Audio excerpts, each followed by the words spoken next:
Hello again everybody, Garth Delican here again, expert on personal safety awareness and an advisor on self-defense for women. And I'm just going to recap really on what we talked about this week. We talked about safety at home. Last week we talked about safety while parking and driving and the benefits of reverse parking and why you should do that. The week before I gave you a few handy tips on keeping your handbag safe, keeping your mobile safe, keeping your personal possessions safe. And this week I've been talking about safety at home, feeling safe at home, feeling secure at home. So I've given you a few tips. And one of the tips I gave at the beginning of the week was to keep your home secure by preventing any kind of break-in. And I pointed out that 40% of all break-ins are on the ground floor and mainly through the front door. 34% of any break-ins are usually through the back door. So those two spots are your danger points. So they're the ones that need to be protected. But it also makes sense to have locking bolts on all your windows upstairs and obviously double bolts on all your windows downstairs. So for downstairs, for your front door, I suggested, if you haven't got one of these new polyurethane doors and you've got one of the old wooden doors, is to have deadlocks fitted top and bottom of your center lock, which should also be a mortise and tenon lock. Where your hinges are in your front door, you should always have hinge bolts fitted, because a lot of people will use crowbars to actually prise that door out of the frame. And it's surprisingly quick and easy to do, and it can be done in seconds, especially on your back door where there's kind of no witnesses. So always have those hinge bolts fitted on your back door as well. Have an alarm fitted to your house. It doesn't have to be a state-of-the-art alarm. It doesn't have to be wired to the police station or anything. It can be battery operated, or it can be connected to your mains. That way it's a visible deterrent, isn't it? You can have a flashing light outside, and if people are casing your joint to see whether it's an easy target or not, they can see you've got bolts, you've got locks on your windows, you've got an alarm up there that's going to go off. They're going to go and find a softer target because they're looking for a soft target. They're not looking for something they're going to have to spend absolutely ages to get into. I also talked about if you find an intruder in your house. You know, some people say, well, I'll just lie in bed really quietly hoping they go away.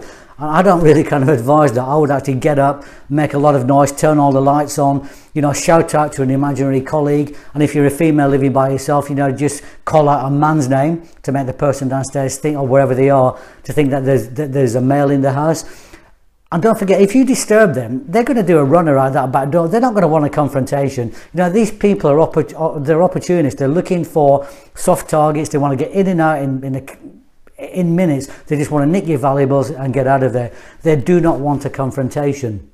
I was also talking about having outside lights fitted. So if you've got a dark driveway or a dark back garden, have a couple of outside lights fitted. So if anybody walks within the proximity of those lights go off. And don't forget, if an alarm goes off as well, that's going to put people off as well. So if you are living by yourself and you've got doors and windows there, you can actually have them connected up to that alarm, or you can have a sensor movement fitted, so if a window does open or a door does kind of get rattled, that alarm will go off, and that will actually be a deterrent anyway, and that will send them scooting off merrily on their way, because they will be looking for a soft target. I also talked about if you're getting nuisance calls and people keep ringing you, what to do about that. You know, never give away more information about yourself than you have to, because they might be casing the joint to see how many people are living in the house. And some people will say, oh hi, it's Melanie here, or it's whoever it is, this is number 07931 blah blah blah blah blah, and you've given away loads of information about yourself. They might say, oh, is Fred there please? And you can say, and a lot of people will say, no sorry, I'm here by myself. So all of a sudden you've given away a stack of information about yourself. So be really, really careful and wary when you're answering the phone, especially if it's from a withheld number or it's from a number you don't recognize. Just say hello and leave it at that. If it's an abusive phone call, like I said to you before, you don't really want to listen to it, so put it down to one side.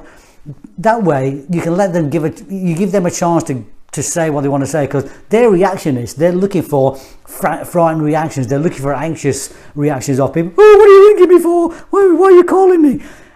That's what they want. They want a reaction from you. So if you just put that phone down, let them say what they want to say, go and make a cup of tea, have a walk around your front room, come back. If they're still talking, just turn the phone off or disconnect the call.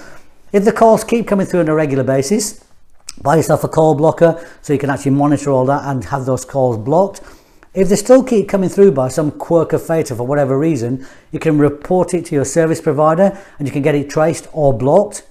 If it still keeps coming through for whatever reason, you can always get in touch with the police and in conjunction with your service provider.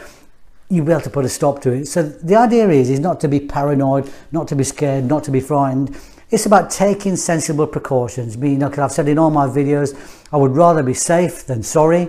I would rather be paranoid than be a victim, and I would just rather protect myself and my family and my belongings and just feel safe and confident in my own home, because your home is your castle, and your castle should be secure, and you should feel secure in your own castle.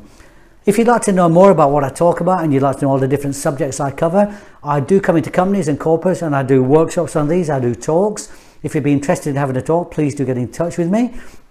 Alternatively, if you'd like to hire a venue and book me as a speaker and have your friends and colleagues and family and friends there, I'm more than happy to do that as well. And you can get in touch with me via LinkedIn. You can message me on here, or you can email me, and my email address is garth@thedelicanway.com. That's garth@thedelicanway.com. I hope you've enjoyed these tips this week as well. I'll be back again next week with a few more. Have a great weekend. See you all soon. Bye for now.